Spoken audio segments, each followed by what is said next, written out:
You know that feeling when you walk into your favorite spot, the one place where you can just be, and suddenly the air turns thick because someone decides your skin color makes you less than.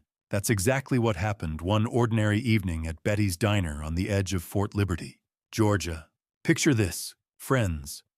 An 82-year-old black man named Jerome Hayes, who gave this country more than most folks will ever understand, limping through that same glass door.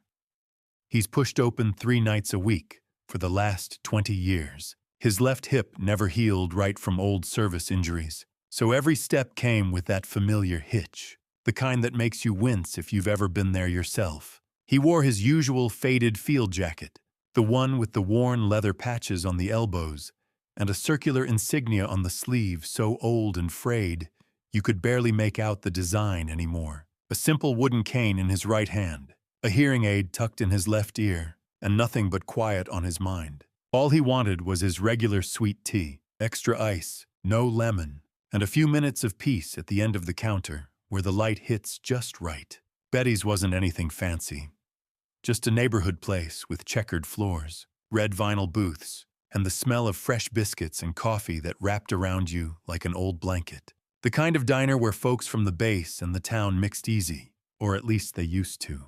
Jerome had been coming here since he first settled in Georgia after his last tour.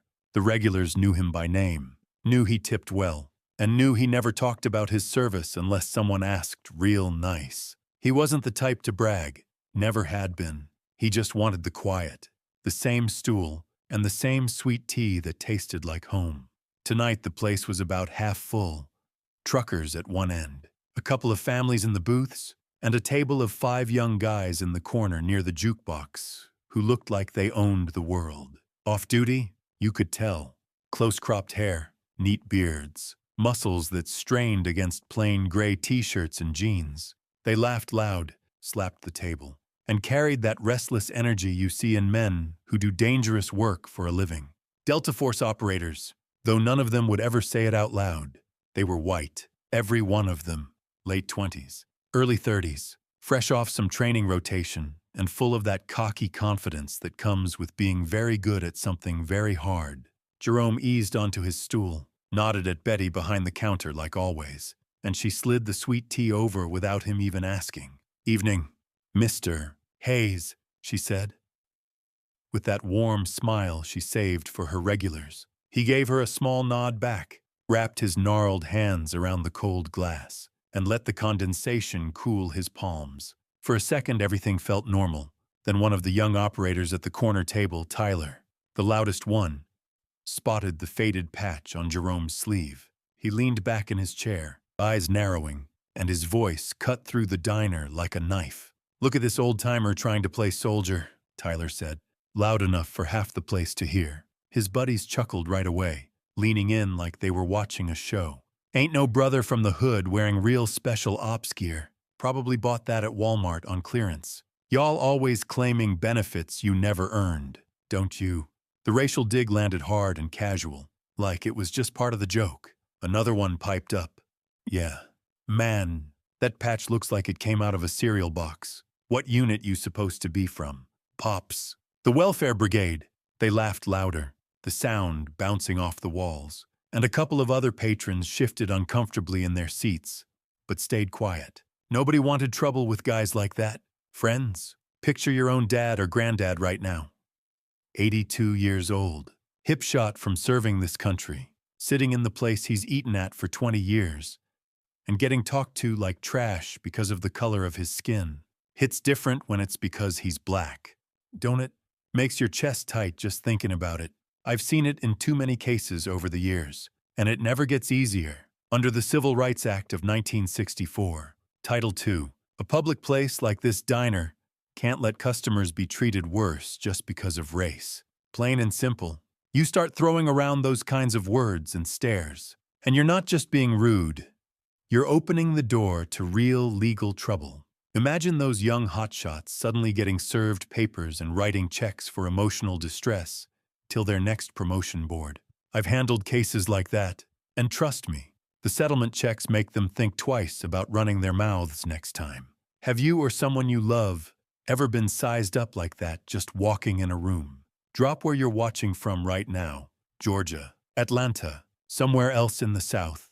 Or maybe you're up north watching this on your phone after a long day. And if you've got a story like this, comment it below. I read every single one. And I mean that. If this hits home, hit that subscribe button right now, so you don't miss how justice finally hits back in stories like this.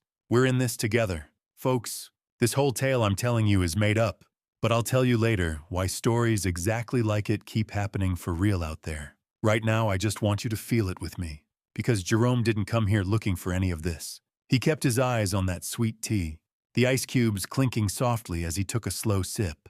His hands stayed steady even though the words stung. He'd heard worse in his life. Way worse. But that didn't make it right. The young operators kept going, feeding off each other. Tyler pointed across the room with his beer bottle. Look at that limp. Probably from chasing welfare checks. Not real combat. Ain't no way a guy like him was ever in the units we run with. Another one added, stolen valor. Straight up. Old man thinks that jacket makes him special.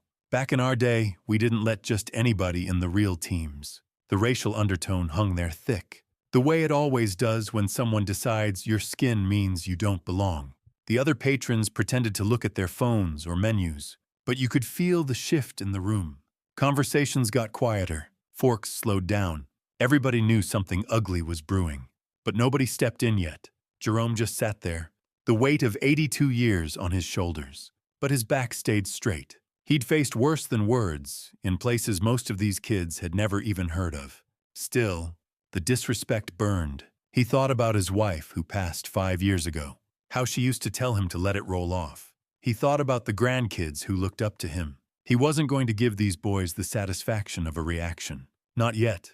But inside, that old fire, the one that had carried him through things he never talked about, flickered just a little. Betty wiped the counter nearby, her jaw tight. She knew Jerome. She knew this wasn't right.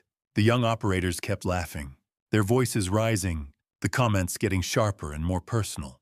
Betty tells his buddies he was some secret hero. Meanwhile, we're out here doing the real work. Tyler smirked and took another swig of his beer. Somebody ought to call him on it. Ain't right, letting folks fake it like that, especially when they're playing the race card on top of it. I'll tell you something, friends. This right here is textbook harassment mixed with racial discrimination. And it happens way too often to black veterans who deserve better. You've got the right to be in that diner same as anybody else. If it crosses into putting hands on someone or false accusations that damage your name, you're looking at civil claims that can change lives. I've seen settlements that pay for new hips, new roofs, and college funds for grandkids, all because somebody thought they could run their mouth. Funny how quick those big, tough operators turn into defendants when the paperwork shows up. Keeps them humble real fast. The diner felt smaller now. The jukebox played some old country song in the background, but nobody was listening. Jerome took another slow sip of his tea, the cold sweetness doing nothing to wash away the bitterness in the air. His pale brown eyes stayed calm on the outside, but you could see the lines around them deepen just a fraction. He'd come here for peace, not this 20 years of the same stool, same tea, same quiet respect from the folks who knew him. And now this. The young guys at the table kept glancing over, their laughs turning meaner, feeding off each other like they did on missions. Tyler especially. He had that leader energy, the one who always pushed a little further. He set his beer down with a clunk and pushed his chair back. Jerome felt the shift before he even looked up. The air got heavier. One of the operators stood, and Jerome's grip tightened on his cane just a touch, knuckles going a shade lighter against the worn wood. His jaw set, that old soldier's stillness settling over him like armor, but the weariness in his shoulders said he'd hoped tonight would be different. The young man started walking straight toward the counter, eyes locked on that faded patch, and the whole diner seemed to hold its breath. Tyler didn't hesitate once he made up his mind. He covered those last few steps to the counter in a couple of easy strides, his boots making soft thuds on the worn tiles, and stopped right beside Jerome's stool like he owned the place. The other 4 operators pushed back their chairs almost in unison, scraping the legs across the floor, and drifted over to form a loose half-circle around the old man.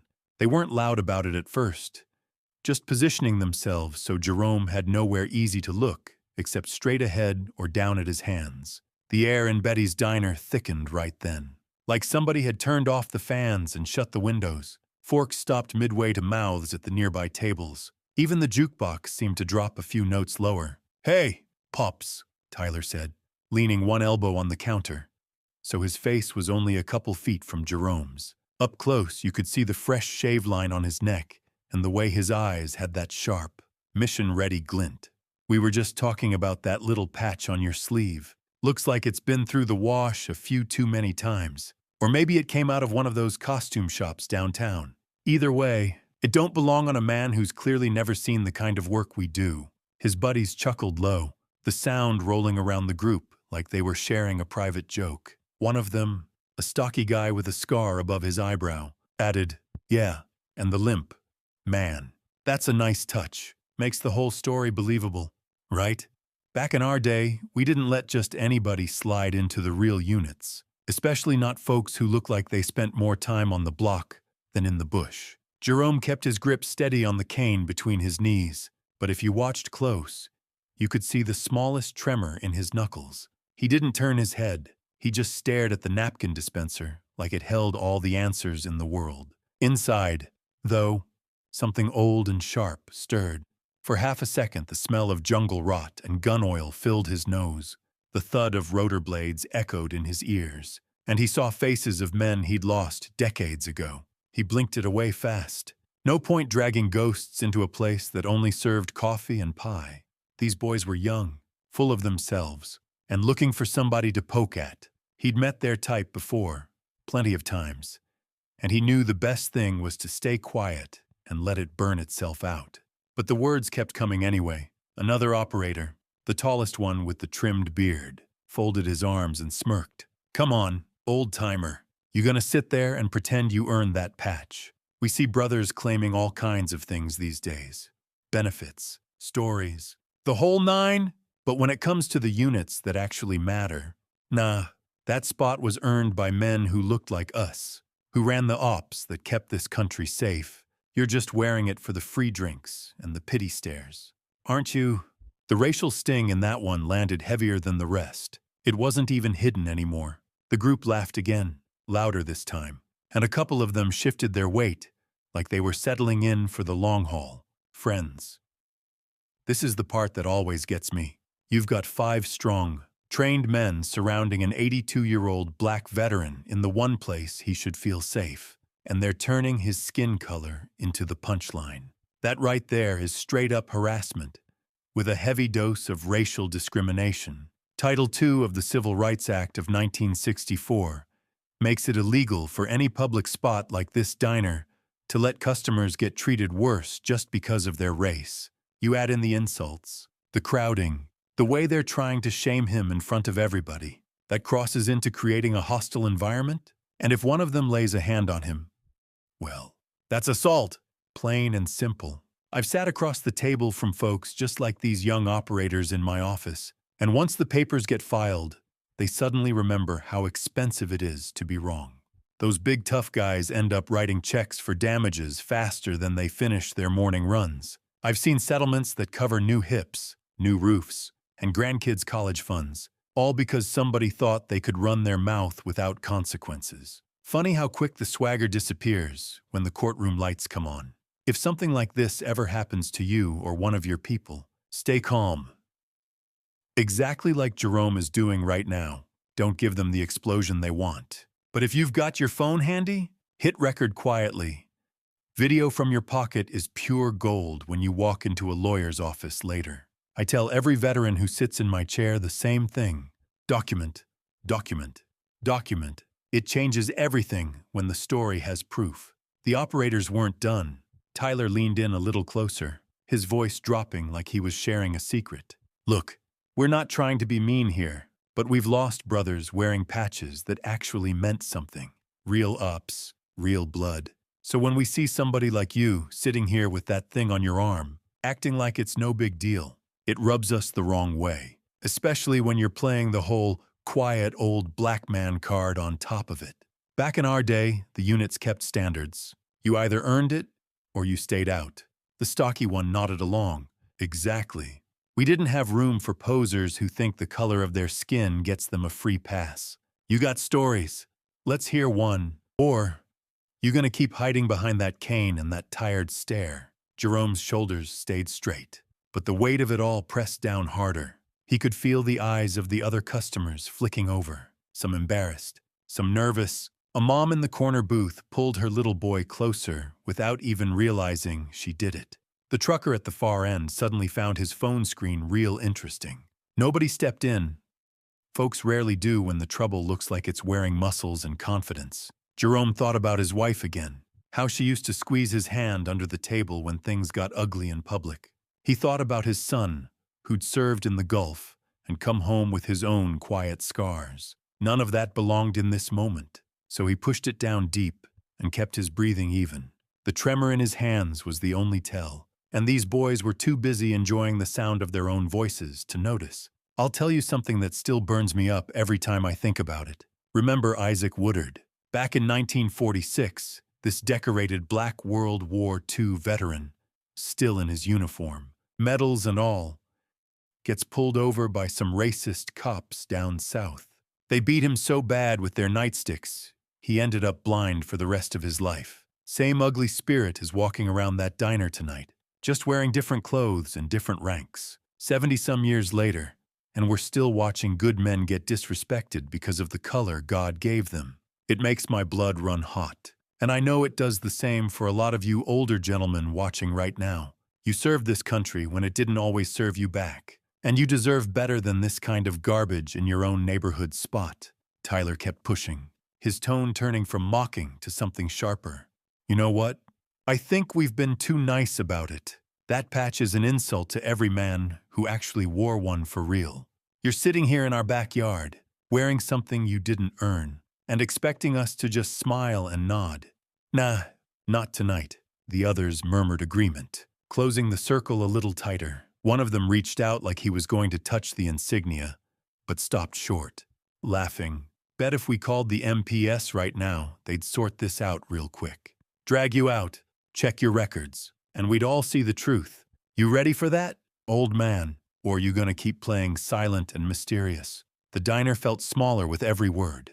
The smell of grilled onions from the kitchen mixed with the tension, and even the coffee pot seemed to hiss louder, like it was nervous too. Jerome's mind flashed again. Just a split second of red dirt and muzzle flashes. But he locked it away. He wasn't going to let these kids drag him back there. Not in public. Not like this. His jaw tightened just enough to show the lines in his face, but his voice stayed locked behind his teeth. He'd faced real enemies in places these boys couldn't even spell on a map. A table full of loudmouths wasn't going to break him. Still, the disrespect settled in his chest like a stone, heavy and cold. The operators fed off each other, voices rising in that way. Groups do when they think nobody's going to push back. Come on, Pops, give us something, the tall one said. What unit? What year? Or is the story too classified for regular folks like us? Tyler laughed at that, but his eyes stayed hard. Classified, right. More like made up. You brothers always got some secret mission nobody can check. Meanwhile, we're out here doing the real work every single day. The racial edge cut deeper each time, like they were testing how far they could go before somebody finally snapped. I've sat in too many living rooms with men just like Jerome, listening to them tell me these same stories after the fact. They come in quiet, hats in their hands, and say, I didn't want trouble, but they wouldn't let it go. And every single time I tell them the same thing. You had every right to be there.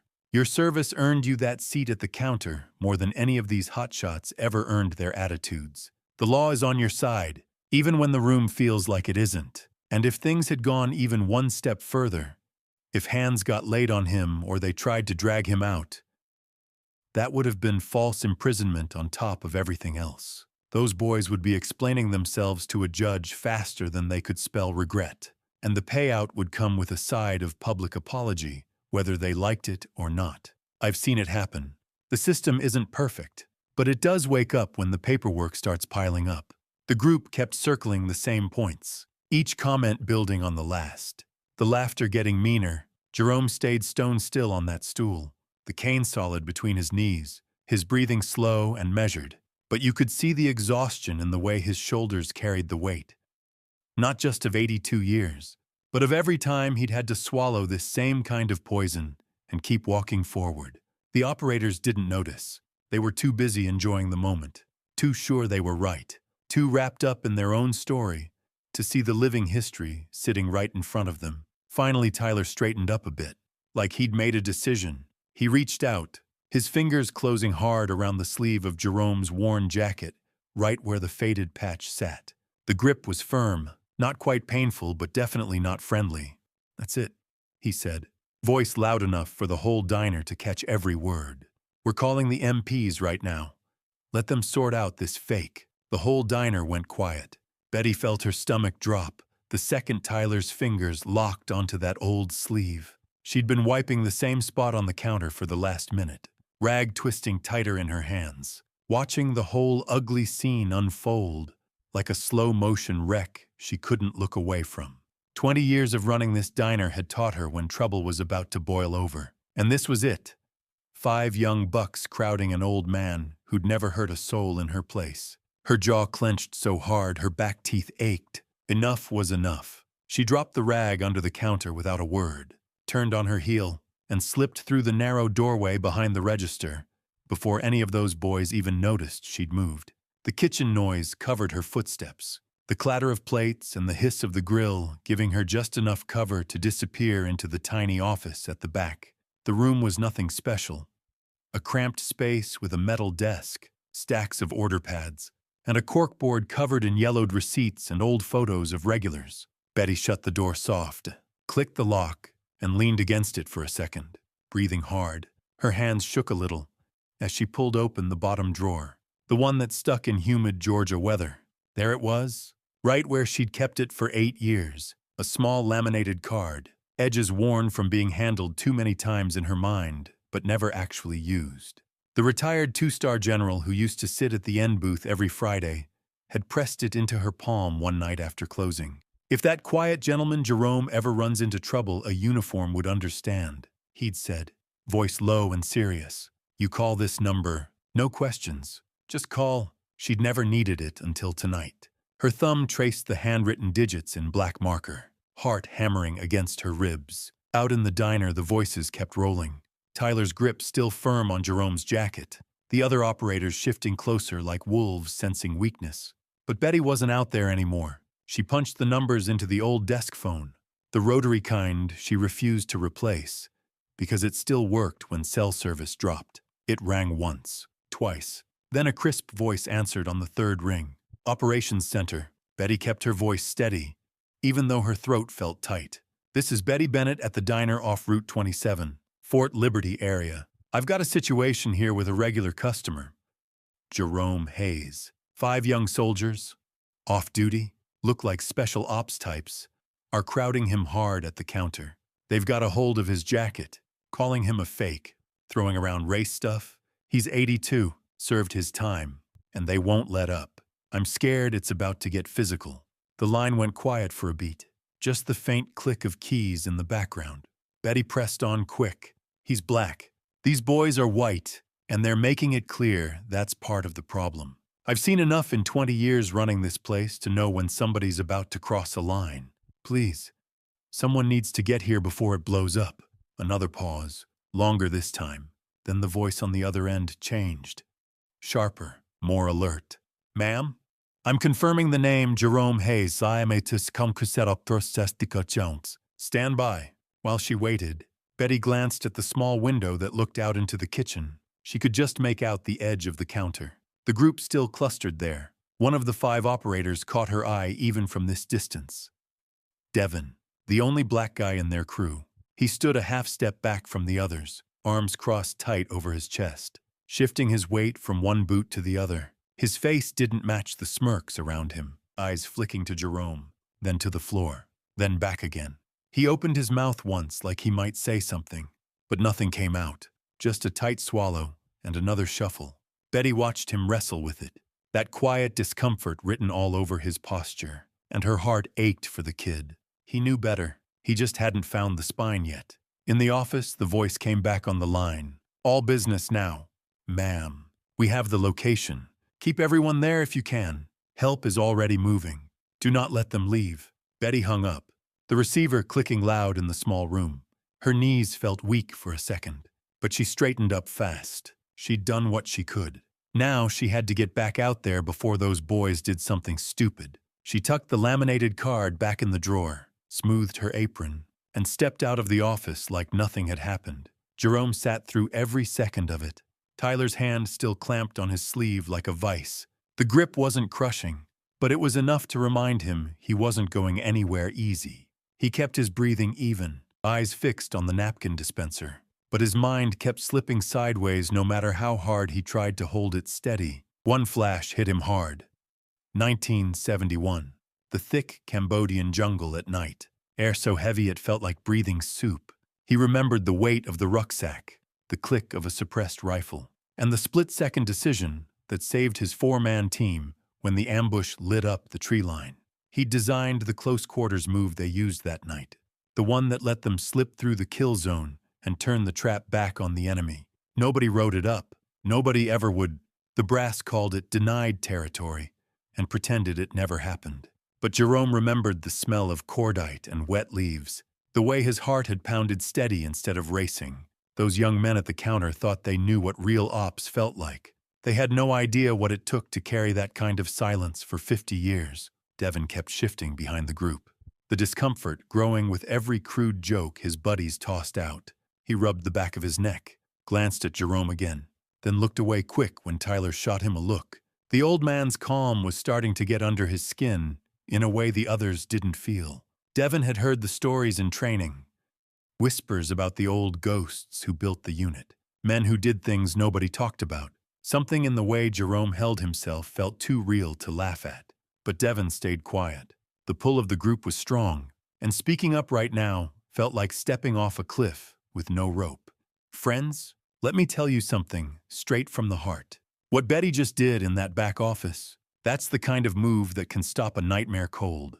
She reached out to the right person, the one who understands the world these operators live in. But even if it had gone further, if those boys had kept pushing and the local authorities got involved, you've still got powerful protections on your side. I'm talking about 42U. Section 1, 1983, in plain English. That law says if anybody acting under color of authority violates your constitutional rights, especially because of your race, you can take them to federal court. Doesn't matter if they're soldiers or just acting like they own the place. That statute is your shield, and it's a strong one. I've used it more times than I can count. And those hotshots suddenly learn the difference between operator and defendant real quick when the summons shows up in their mailbox. Picture them explaining to their commander why their next paycheck is going towards somebody else's medical bills and emotional distress. Makes you smile a little, doesn't it? If you're a veteran and this kind of mess ever lands in your lap, here's a tip from somebody who sat across the table from a lot of you. Mention your service calmly if it feels right. Sometimes it makes the bullies pause for half a second. But the real power move is documenting everything. Times, names, exactly what was said. That little record turns into pure leverage later. I tell every older gentleman who walks into my office the same thing. You served this country when it asked. Now let the law serve you back. The operators kept feeding off each other, voices rising again, now that they thought they had the upper hand. Tyler gave Jerome's sleeve another little shake, not hard, but enough to make the point. You hear me, old man? MPS are gonna love this one. Fake patch, fake stories, playing the race card on top of it all. We're doing the unit a favor here. The others nodded and chuckled, the sound bouncing off the walls. Devin stayed silent, eyes on the floor, the muscles in his jaw working overtime. Betty pushed back through the kitchen door, face set like she was walking into a storm. She moved behind the counter again, close enough to Jerome that she could smell the faint aftershave he always wore. The operators barely noticed her at first. They were too busy enjoying their moment. She caught Jerome's eye for half a second, then leaned in quick, while Tyler was still talking loud. "Help's coming, fast," she whispered, voice barely carrying past his ear. "Just hold on a little longer." The old man didn't nod. He didn't smile, but something shifted in his shoulders, the tiniest easing of the weight he'd been carrying since those boys first opened their mouths. Betty straightened up and went back to wiping the counter like nothing had changed. But her eyes kept darting toward the front door every few seconds. Tyler and his crew caught the movement and laughed even louder, thinking the old lady was just nervous. "See that? Even the owner knows we're right," one of them said, slapping Tyler on the back. "This fake's about to get the wake-up call he deserves."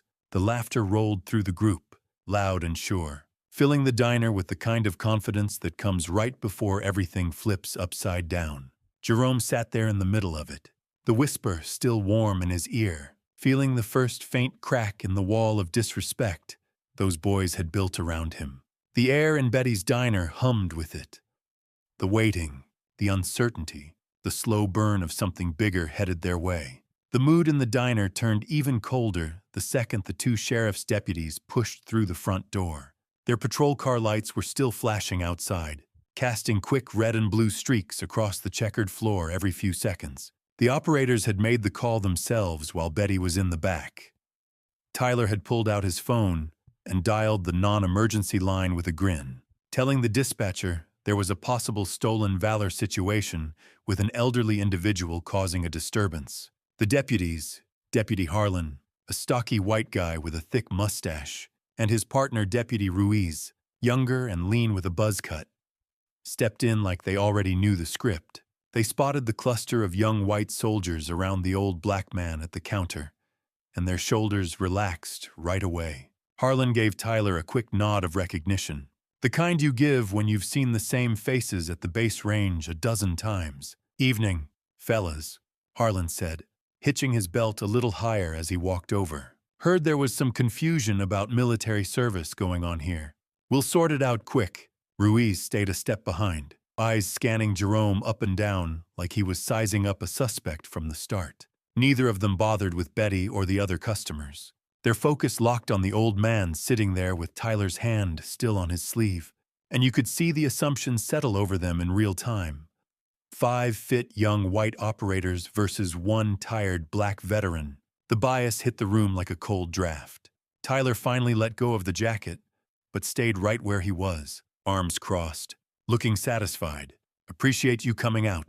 Deputies, this gentleman here is wearing a patch he can't explain, limping around like he's seen combat. But something tells us it's all for show, especially the way he's playing it quiet. Classic move when folks don't have the goods to back it up." The other operators chimed in with quick agreements, their voices easy and respectful, now that authority in uniform was on their side. Devon hung back even further, his discomfort plain in the way he kept rubbing his neck, but he still didn't speak up. Harlan turned his full attention to Jerome, thumbs hooked in his duty belt. "All right, sir. Let's see some ID. Driver's license, VA card, anything that proves you actually served. Because from where I'm standing, that jacket and that little patch look like they came from a flea market. We get a lot of folks from certain communities trying to spin tales for free meals or sympathy around here. You got proof, or are we just wasting our time?" The racial jab was casual, slipped in like it was normal conversation. Ruiz leaned on the counter beside Jerome, close enough that his holster brushed the old man's elbow. "Yeah, and that limp. How'd you pick that up? Chasing checks or something? Because if you were really in the kind of units these boys run with, you'd have the paperwork to show it, instead of sitting here making everybody uncomfortable." Jerome kept his hands folded on the cane, voice low and steady when he finally answered. "I've got my license right here." He reached slow into his pocket, the way a man does when he knows sudden moves can change everything. He slid the card across the counter. Harlan picked it up, studied it for a long second, then passed it to Ruiz with a small snort. "Jerome Hayes, born 1942. Says here you're 82. That checks. But this don't tell me nothing about service. Where's the DD-214? The medal citations? Something that says you earned that rag on your arm instead of just wearing it for attention." The questions came fast and sharp, each one louder than the last, like they were trying to rattle him into slipping up. The operators loved it. Tyler laughed under his breath and added, "See, that's what we've been saying. Brothers always got some story they can't prove. We're out here bleeding for the real patches. And this is the thanks we get. Old-timers cashing in on the respect we built. Harlan nodded along like they were old buddies. I hear you! We pull over plenty of these types claiming veteran status for the benefits. Half the time it's just talk, especially when the limp looks more like it came from the streets than the battlefield. Ruiz chuckled at that one, the sound low and mean. Exactly. We've seen it all. Folks using the race card to dodge questions, acting like the world owes them something because of skin color. You gonna tell us you were in some secret unit nobody can check? Come on, old-timer. Save us the trouble and just admit it, friends. This right here is the kind of moment that makes my blood boil every single time I hear about it in my office. Those deputies are supposed to serve and protect everybody in that diner, but they walked in and picked a side based on nothing but skin and age. That's racial profiling, plain as day, and it violates the Equal Protection Clause of the 14th Amendment. On top of that, if they decide to lay hands on Jerome or drag him out without real probable cause, they're stepping straight into false arrest territory under the 4th Amendment. Unreasonable seizure. Folks, I've handled dozens of these cases, and the body cam footage alone usually ends up costing the department 6 figures in settlements. Imagine those deputies explaining to their captain why their next family vacation fund is now paying for an elderly veteran's pain and suffering. Funny how quick the tough talk turns into paperwork when the lawsuit lands on their desk. If this ever happens to you or somebody you care about, here's a simple tip that's saved more than one client I know. Politely ask, am I being detained or am I free to go? Say it calm and clear. It forces them to put their cards on the table. And that little question has turned ugly stops into quick walkaways more times than you'd believe. Document everything if you can. Voice memo on your phone, names on the badges, exact words. It's your shield when the lawyers get involved later. The tension in Betty's diner kept climbing with every question. Jerome answered what he could. Yes, he served. Yes, it was a long time ago. No. He didn't carry his discharge papers to dinner, but the deputies weren't hearing it. Harlan shook his head and leaned in closer. See, that's the problem with these claims. Everybody wants the glory without the proof. You got that patch looking like it's been through hell, but you can't tell us one detail that matches what these young men do every day. Sounds like you're just trying to soak up the respect without earning it. And that limp, man, that's a nice touch. Makes the whole veteran act look real sympathetic, especially when you throw the race angle in there too. Ruiz joined in, voice dripping with fake concern. We get calls like this more than you'd think. Older gentlemen from certain neighborhoods thinking the uniform gives them a free pass. But around here, we check facts, not feelings. Devin shifted uncomfortably again, his eyes darting between the deputies and Jerome. The shame was starting to show in the way his shoulders hunched, but the pull of the group and the badges kept his mouth shut. The other customers were frozen now. One family in the booth had stopped eating completely, the mom's hand resting protectively on her kid's shoulder. Betty gripped the edge of the counter so tight her knuckles went white, but she stayed quiet, waiting for the help she'd called to arrive. Harlan straightened up and looked at his partner. What do you think, Ruiz? We can't just leave it like this. Might need to take him in for verification. Run his name through the system proper. Maybe even have him talk to the VA rep downtown. Can't have folks walking around claiming service they didn't earn. It disrespects the real heroes. Ruiz nodded, already reaching for his handcuffs like it was routine. Agreed. Time to take this downtown for proper checking. Come on, Mr. Hayes. Let's make this easy. The words hung heavy in the air. Jerome's jaw tightened just a fraction. The quiet pain of being treated like a criminal in his own neighborhood diner settling deep in his chest. He'd faced bullets in places these men couldn't imagine, yet here he was, 82 years old, being talked down to, because his skin didn't match the story they wanted to believe. The deputies exchanged a look, and Harlan stepped forward, his hand moving toward Jerome's upper arm to pull him up from the stool. At that exact second, the front door of the diner swung open hard, with a loud jangle of the bell. The bell above the door was still vibrating when cool night air rushed into Betty's diner, carrying the low rumble of engines cutting off outside. 3 matte black SUVs had rolled up to the curb without sirens or flashing lights, moving with the kind of quiet precision that made every head in the place turn at once. The doors opened in perfect sync, and 6 men stepped out. They weren't in uniform, dark polo shirts, khakis, and civilian jackets, but their posture screamed authority. Leading them was a tall man with short, silver-flecked hair and a face carved from years of hard decisions. Colonel Marcus Reynolds, commander of the elite unit those 5 young operators belonged to, moved like he owned every inch of ground he walked on. The moment the group entered the diner, the atmosphere changed completely. Tyler's hand dropped from Jerome's jacket like it had suddenly caught fire. The cocky grin on his face vanished in an instant, replaced by pure shock. His 4 teammates froze mid-laugh, their bodies going rigid, as if someone had flipped a switch. Color drained from their faces so fast, it looked like someone had thrown cold water on them. Devon, the only black operator in the group, looked like he wanted the floor to open up and swallow him whole. The 2 deputies, Harlan and Ruiz, turned around slowly, their confident stances faltering when they saw who had just walked in. Harlan's mustache twitched, and he straightened up a little too fast, suddenly looking less like the man in charge and more like a kid caught with his hand in the cookie jar. Colonel Reynolds didn't even glance at his own men or the deputies. His sharp eyes scanned the room once, taking in everything in a single sweep, then locked directly on Jerome Hayes, sitting at the counter. He walked straight through the cluster of young operators as if they weren't there, his polished shoes making almost no sound on the tile. The 2 senior NCOs, who had come with him, positioned themselves near the door, blocking any easy exit without making it obvious. The entire diner had gone completely still. The jukebox seemed to fade into the background, and even the sizzle from the kitchen grill felt distant.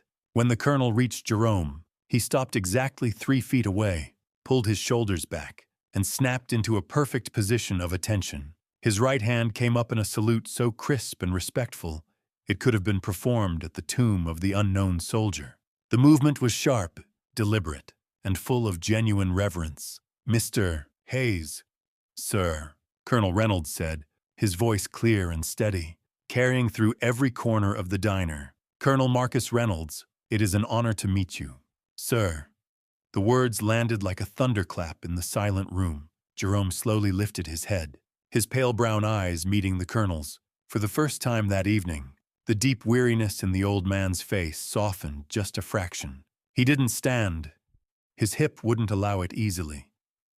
But he gave a small, dignified nod in return, acknowledging the respect being shown to him. The simple gesture carried 50 years of quiet strength. Friends, if you could have seen the shift in that room, you would understand why moments like this matter so much. In one single salute, the entire power dynamic flipped on its head. Those 5 young operators who had been so loud and sure of themselves just minutes earlier now looked like they had been hit by a truck. Tyler's mouth hung slightly open, his earlier arrogance completely shattered.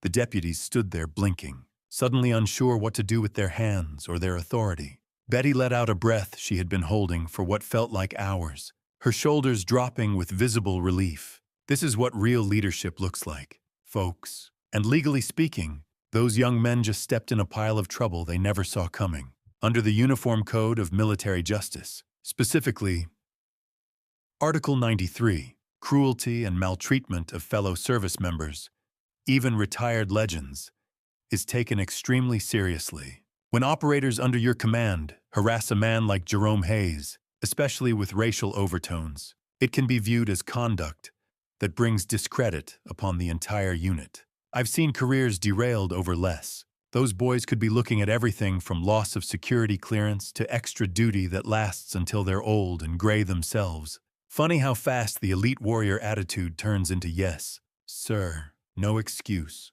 sir, when the real commander shows up. I've sat in court-martial hearings where young hotshots like these suddenly found religion real quick once they realized their next promotion was on the line. Let me tell you something that hits home for many of you older black gentlemen watching this. Black veterans from Vietnam like Jerome often came home to disrespect and doubt, even after laying everything on the line in Southeast Asia. The stories of Vietnam vets being spat on or called names when they returned are real. And for black soldiers, it was often double the pain because of the color of their skin. Seeing these young operators repeat that same ugly pattern tonight, right here in Georgia, makes my blood run hot. But watching Colonel Reynolds walk in and give that salute, that's the kind of correction the system sometimes needs. If something like this ever starts going sideways on you in public, here's a practical tip I give to every veteran who walks into my office. Stay calm and let the situation play out if you can. The calmer you remain, the stronger your position becomes if it ever goes to court or a command inquiry. Keep your dignity. It's the one thing they can't take from you. And if you have a phone, a quiet voice recording or video can become the best evidence you'll ever have. I've turned simple phone recordings into six-figure settlements more times than I can count. Back in the diner, the two senior NCOs stood like statues near the entrance, their presence alone making sure nobody got any bright ideas about leaving. Colonel Reynolds held the salute for a long moment, longer than regulations required, showing the entire room exactly how much respect he had for the man sitting in front of him. Jerome finally spoke, his voice low and rough from years of hard living. "Thank you, Colonel," he said simply. No bragging, no anger, just quiet acceptance of the honor being paid to him after the humiliation he had endured for the last half hour. The colonel dropped his salute with the same precision he had given it, then turned his head slowly toward the group of young operators and the two deputies. His eyes were ice cold. The temperature in the room seemed to drop 10 degrees. Tyler and his team looked like schoolboys caught breaking windows. Devin stared at his boots, shame written all over his face in a way that went deeper than the others. Colonel Reynolds' voice came out low, controlled, and more terrifying than any shout could have been. "Would someone care to explain exactly what you think you're doing to this gentleman?" The question hung in the air like smoke after a gunshot. Every person in Betty's diner held their breath, waiting to see who would speak first and what would happen next. The young operators shifted uncomfortably, their earlier confidence completely evaporated. The deputies looked like they wished they had never answered that call. Jerome sat still on his stool, his hands resting on his cane, watching it all unfold with those tired but steady eyes. The weight of the moment pressed down on everyone as the colonel waited for an answer, his presence filling the entire diner with quiet, unmistakable authority. Tyler's lips parted, the beginning of some half-baked excuse already forming. But Colonel Reynolds didn't give him the chance. One sharp lift of the colonel's hand cut the air like a command no one dared ignore. The young operator's mouth snapped shut so fast you could almost hear the click of his teeth. Every eye in Betty's diner stayed glued to the tall man in the dark polo shirt, who now stood like a wall between those 5 operators and the old veteran at the counter. The colonel's gaze moved slowly across the group. Tyler first, then the stocky one with the scar, the tall bearded guy, the other 2, and finally Devin, who looked like he might actually be sick. Right there on the tile floor, the deputies shifted their weight from foot to foot, suddenly very interested in their own boots. "You boys think you're standing up for the unit," Colonel Reynolds started, his voice low but carrying to every corner like it had been trained to do exactly that. "You think crowding an elderly citizen, grabbing his jacket, and throwing around insults makes you look like the elite warriors you're supposed to be. Let me tell you what it really looks like. It looks like 5 grown men who forgot the most basic rule we live by. Respect the service that came before yours, and worse. You decided to drag race into it. You made this man's skin the reason you doubted him. That's not toughness. That's weakness dressed up as courage." The words landed heavy. Tyler tried to swallow, his Adam's apple bobbing like it was stuck. The stocky operator's scar seemed to stand out whiter against his flushed face. Devin's shoulders curled inward even more, the shame hitting him harder than the others, because he knew, deep down he knew, how wrong this all was. Colonel Reynolds took one small step closer to the group, not raising his voice, which somehow made it worse. "You have no idea who this gentleman is," he continued, pointing a steady finger toward Jerome without looking away from his men. "None of you. You saw an old black man with a faded patch and decided that was enough to treat him like he didn't belong. You mocked his limp. You questioned his service. You turned his quiet evening into a public trial because you thought your youth and your current badges gave you the right. Let me educate you right here, right now, in front of everyone who just watched you act like fools." He paused, letting the silence stretch until it felt unbearable. Jerome sat perfectly still on his stool, hands resting easy on the cane, but you could see the quiet dignity in the way he held his head. He wasn't gloating. He never would. The old man had carried too much weight for too many years to need that. But the colonel wasn't finished. 18 hours. Colonel Reynolds said, his tone shifting to something almost reverent. That's how long this man held the northern flank by himself during one of the fiercest fights in Vietnam. His entire team was down, wounded, or gone. And he stayed, alone, repelling wave after wave until reinforcements finally broke through. He didn't ask for medals. He didn't talk about it later. He just did what needed doing.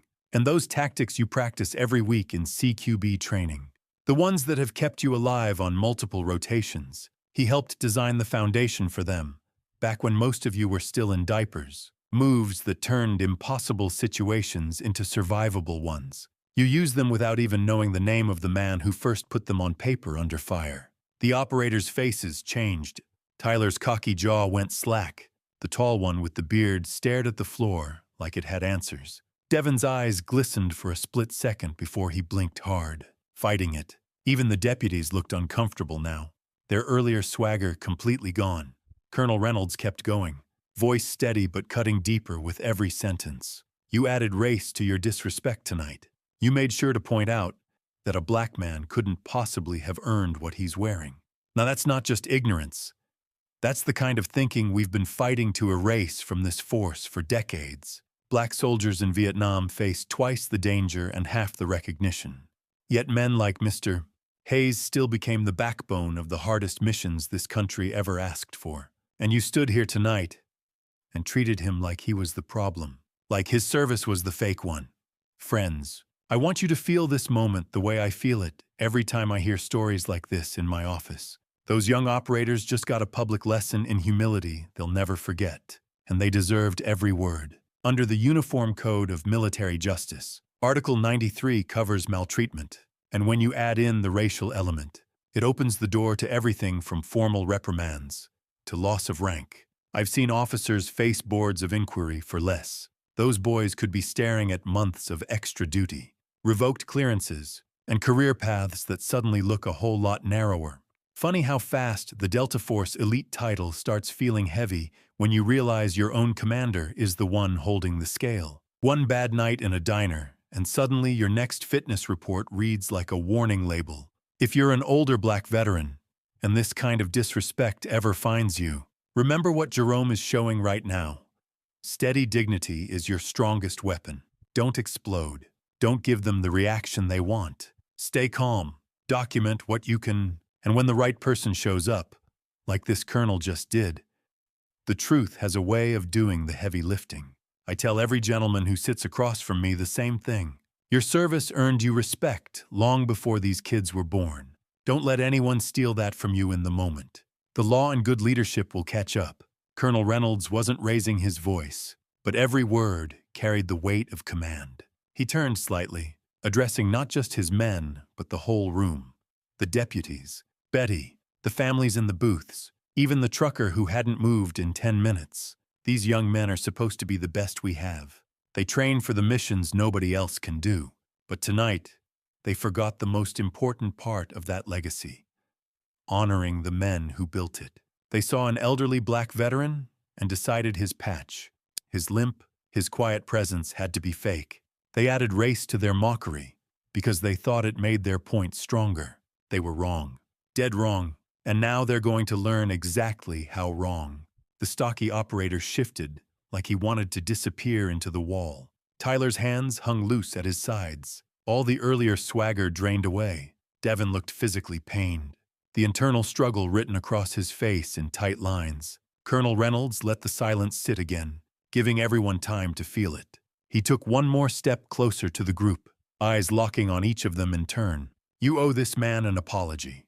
Not because I'm ordering it, though I will, but because you owe it to every veteran who came before you, especially the ones who fought through the kind of prejudice you just displayed tonight. You owe it to the history you claim to represent. And starting tomorrow, every single one of you is going to spend time learning that history instead of assuming you already know it. The diner felt smaller, The air thicker. Jerome hadn't moved, but something in his eyes had softened. Not triumph, just the quiet relief of being seen after being dismissed. Betty stood behind the counter with her hand over her mouth, tears starting to form. The deputies looked like they wished they could fade into the background and pretend they'd never walked through that door. Colonel Reynolds turned his body just enough to face Jerome directly.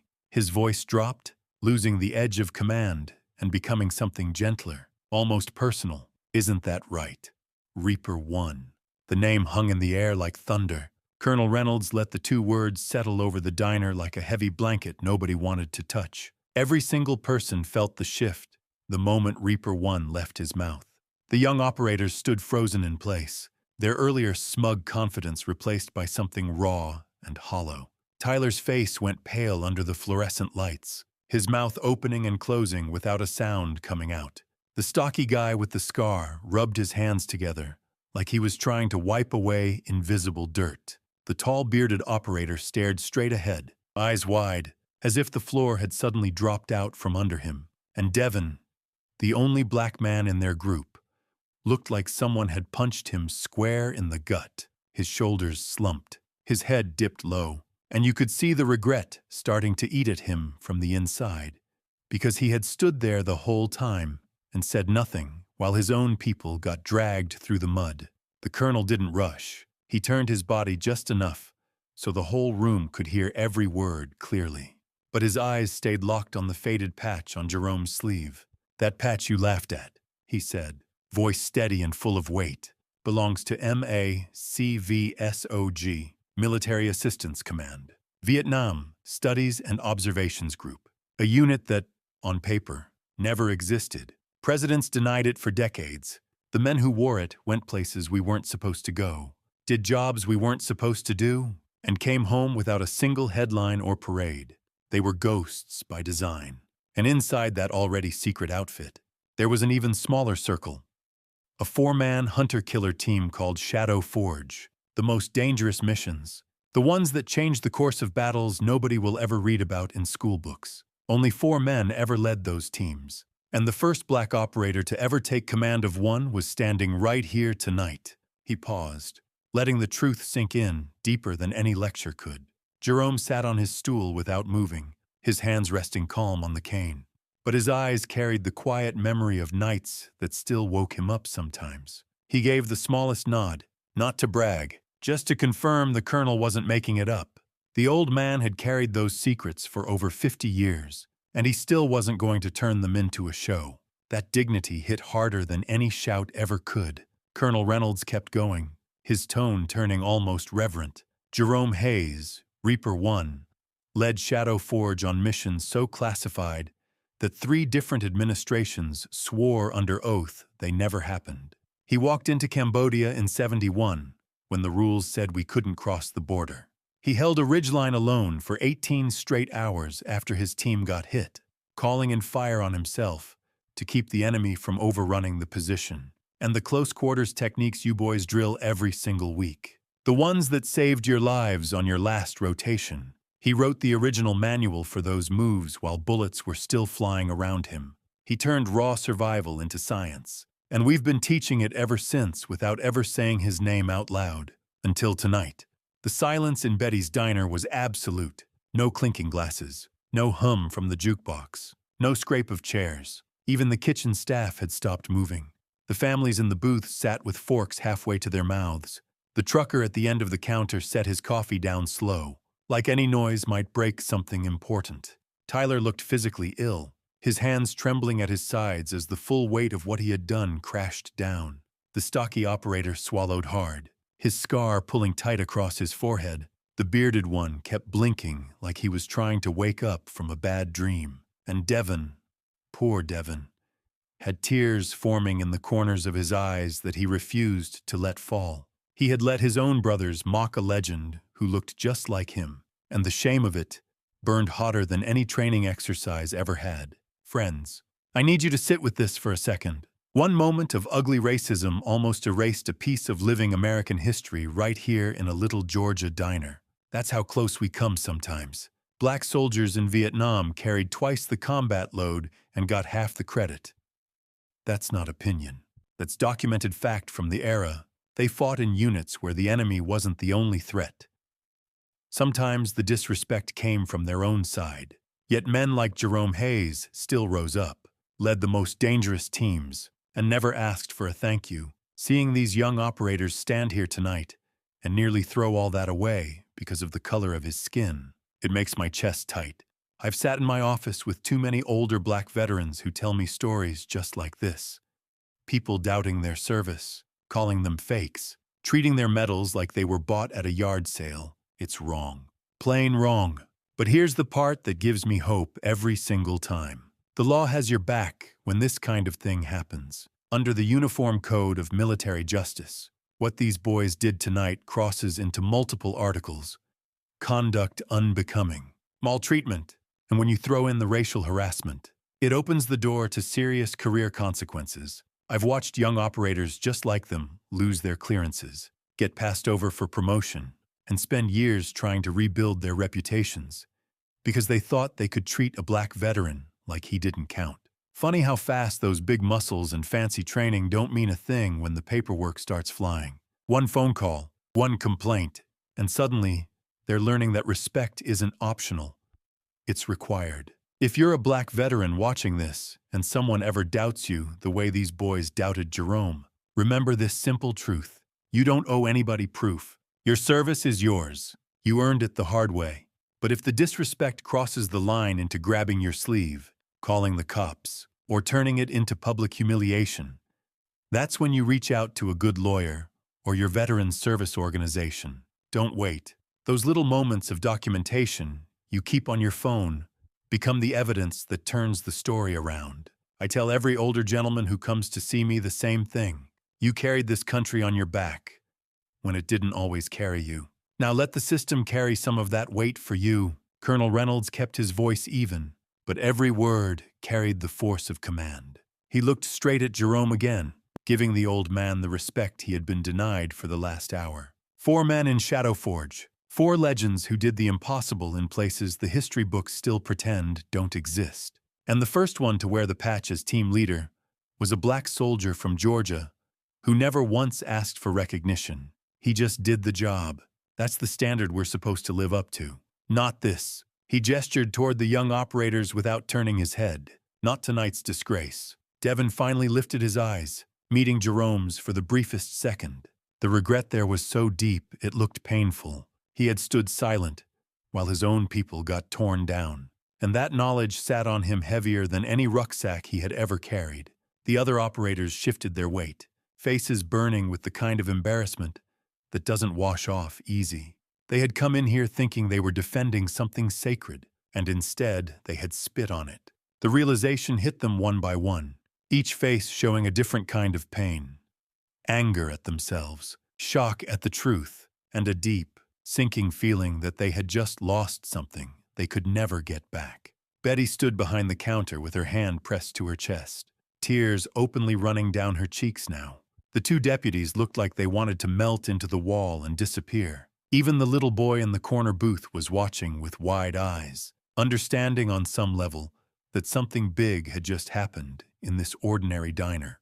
Colonel Reynolds took one slow breath, then turned his full attention back to the 5 young men standing in front of him. His posture stayed ramrod straight, but his eyes carried the kind of disappointment that cut deeper than any punishment ever could. He looked each of them in the face, one at a time, making sure they felt every second of it.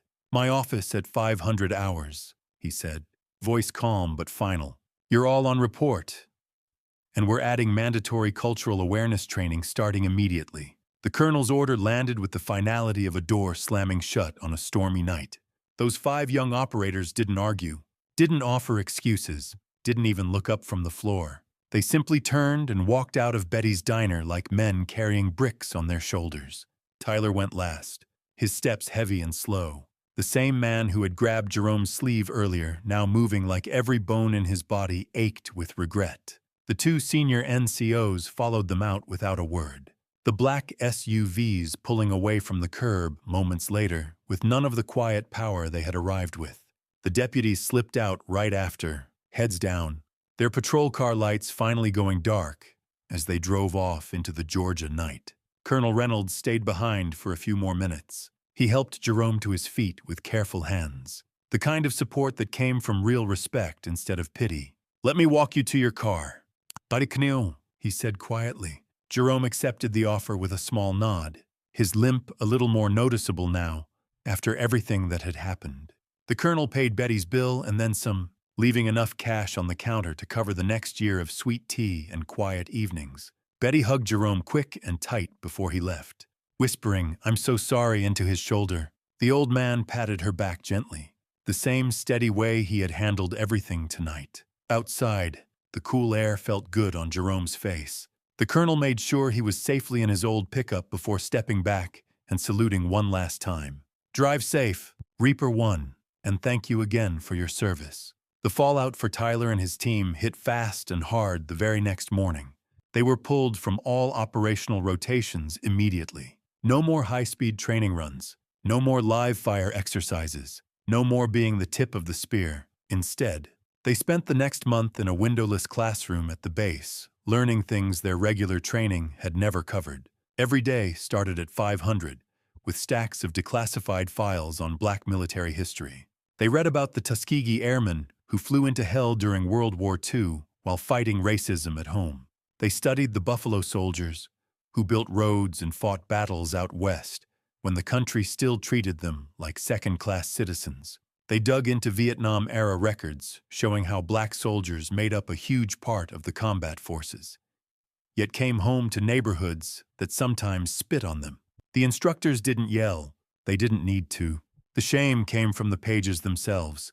Devin took it the hardest. He spent extra hours in the archives after the others left, reading about MACVSOG teams and the Black operators who had led some of the most dangerous missions in history. He kept replaying that night in the diner, the way he had stayed silent, while his buddies mocked a man who looked like his own grandfather. The remedial training included long sessions on implicit bias and how small comments can tear down the very legacy they were supposed to protect. The guys wrote reflection papers every evening. Tyler's were the longest. Pages and pages of him admitting he had let his ego and the color of Jerome's skin blind him to the truth.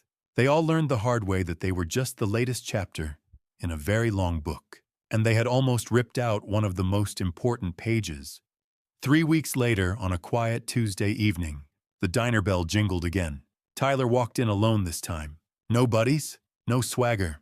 His shoulders were straight, but not cocky. His eyes clear and serious. He wore a plain gray hoodie and jeans, nothing that screamed operator. He spotted Jerome at the usual stool, the same faded jacket draped over the back, the same sweet tea in front of him. Tyler stopped a respectful distance away, hands visible at his sides like he was approaching something sacred. "Evening, sir," he said softly.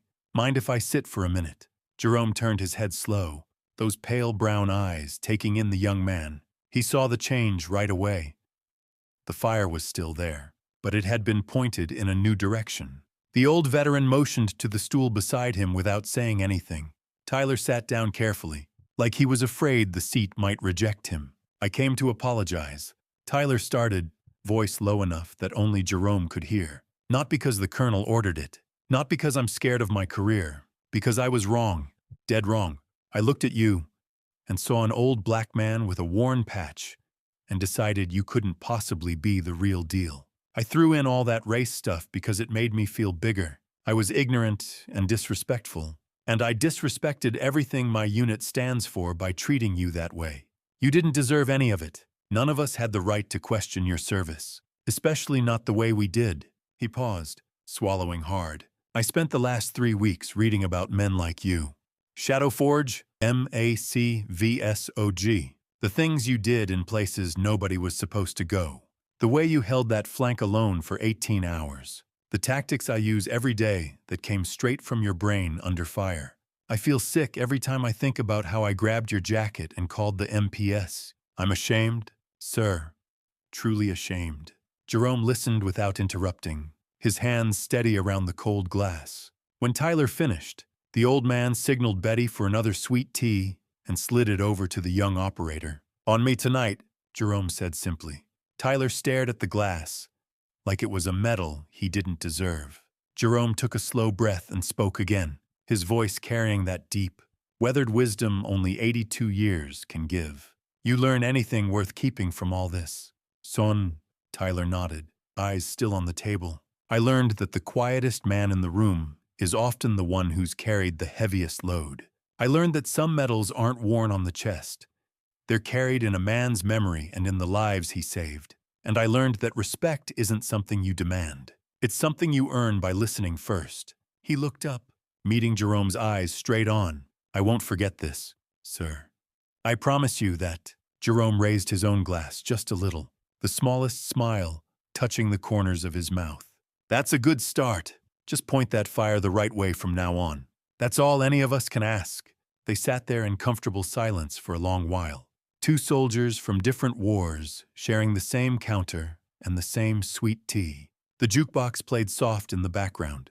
Betty refilled their glasses without being asked. The diner felt warm again. The ugly night 3 weeks ago fading into something that had taught a hard but necessary lesson. Friends, if this story touched you the way it touches me every time I think about it, I want you to know something important. In real life, I would have filed a quick civil rights complaint anyway, just to make sure the lesson stuck for good. Under federal law, those young men could have been looking at losing their security clearances, big payouts from a lawsuit, and paperwork that follows you for the rest of your career. Imagine explaining to your commander why your next promotion board is reading your bar tab instead of your awards. Funny how a little respect costs absolutely nothing. But ignorance ends up costing everything. Sometimes your whole future. Remember, this whole tale I just told you is made up. I created it to help us talk about something real. But the racism, the stolen valor accusations aimed at black veterans, and the quiet heroism of men who served without fanfare, those things are happening right now in diners, bars, and stores across this country. I tell these stories because I want you older black gentlemen watching to know your rights and feel seen. You served this nation when it didn't always serve you back, and you deserve better than being doubted because of the color of your skin. If something like this ever happens to you or someone you love, here's what I tell every veteran who sits across from me in my office. Stay calm in the moment. Document what you can. Names, exact words, times. Ask politely if you're being detained. Then reach out to a veteran service officer or a lawyer who understands civil rights cases. You don't have to handle it alone. Your service earned you that seat at the counter. And the law is there to back you up when people forget. Men like Jerome carried this country on their backs, through wars, and through the hard years that followed. Let's make sure the next generation remembers that truth instead of repeating the same old mistakes. If this moved you tonight, do me a favor and hit that like button right now. Subscribe so these stories keep coming every week. Real talk mixed with real lessons about the law and the respect our veterans deserve. And drop a comment below with the words, "Respect to the Reapers," if you're with me. Tell me where you're watching from tonight. Georgia, Atlanta, somewhere in the Carolinas, or maybe clear across the country. I read every single comment from you older gentlemen first, because your stories matter most to me. If you've got a real experience like this you want to share, put it in the comments. I answer as many as I can. Stay strong out there, my friends. You earned every bit of peace and respect this country can give. I'll see you in the next one. Take care of yourselves,